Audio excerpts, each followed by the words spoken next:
Hey, just a short little video to show you how to terminate a Category 6 RJ45 insert onto a Category 6 twisted pair cable. This right here is a Cat6 cable, and this is a Cat6 jack. And the Cat6 jack usually comes in a little kit bag like that, which is usually the what they call the jack insert. And then a couple of caps that go on top. Take a pair of scissors and strip away some slack. Now the right way to do this is to take your scissors, make a little bitty notch right there, and then take this little, it looks like dental floss, it's called ripcord. Take this little dental floss and pull back, about another inch. The reason we do that is in case we might have nicked anything when we did the little trick with our scissors. You pull that back, then use your scissors to carefully cut off the slack of this, what they call the jacket, this outer skin on the cable is called the jacket, to be as close to the place where we terminate it as possible.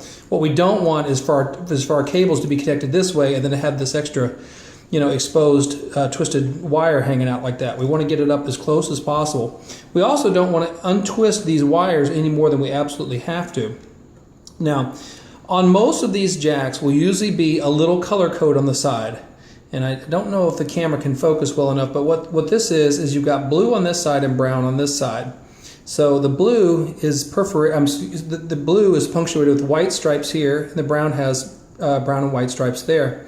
What that means is that in your wire, you've got these twisted pair which come with a combination of a blue and a white, a brown and a white, a green and a white, an orange and a white. So what they're telling you here with this little diagram is that with your blue pair, which you're going to put in these two slots, you want to put your white one on the one that's got the white blue markings, and you want to put your blue wire in the one that's got the solid blue. And repeat the same process for every other spot.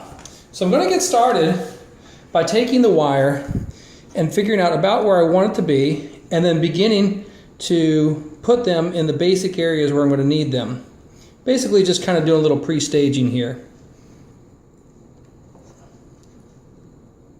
Okay, so basically that's what my pattern is going to look like.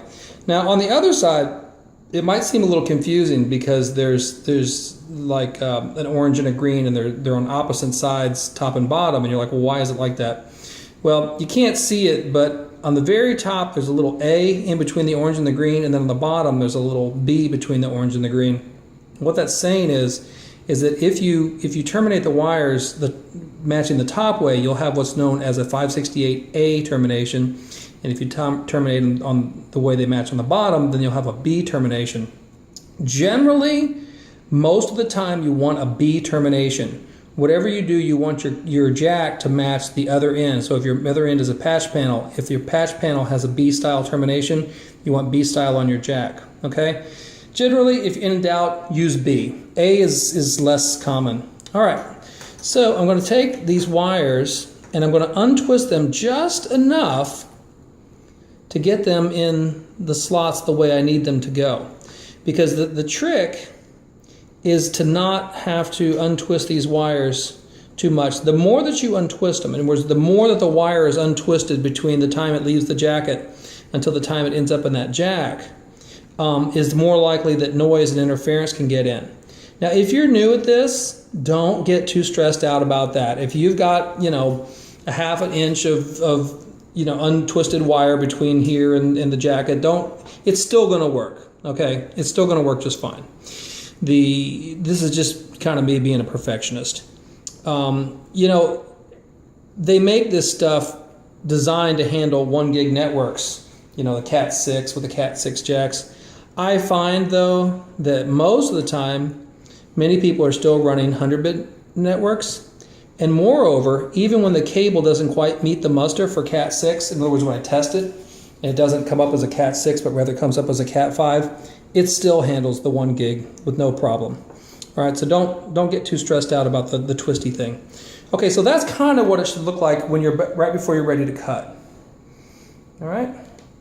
Now I can see already I've made a mistake, so I'm going to go back and fix my mistake. What I did was I messed the pattern up on the green and the blue. This is a good reason to double check your work right before you start cutting. I had the green towards the back, and it needs to be towards the front. Same thing with the blue. The thing that drives me bananas, and I've been in this industry for many years, is that every one of these jack manufacturers has some kind of a different pattern for the way you lay out the wires, which I just never could understand why they couldn't just agree on one pattern for everything.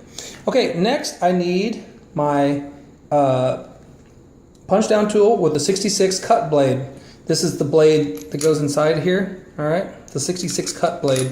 If you don't know where to get one of these, you can get one of these at Home Depot, or if you want, there's a link on the website that's listed in the description that shows you a link where you can get these things on Amazon. They're not too bad. You can get a pro grade one for about 80 bucks, or you could get a beginner grade one for probably about 30 bucks. Okay, so what I'm going to do is with the cut blade in there and cut the cut end is the one that's got the little triangle, the little slanted side to it, is I want the cut side on the outside. In other words, I want the cut to be facing away from the jack.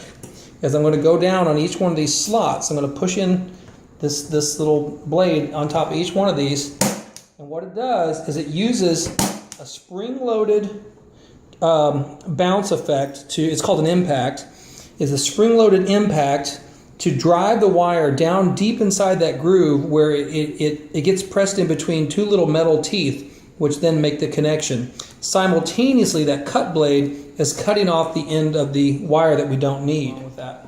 Okay, once this is done, then you put your little dust caps on top of there. They're also called retention caps. Basically what they do is they keep oxidation and air, and they keep also the possibility of the wire popping out of there.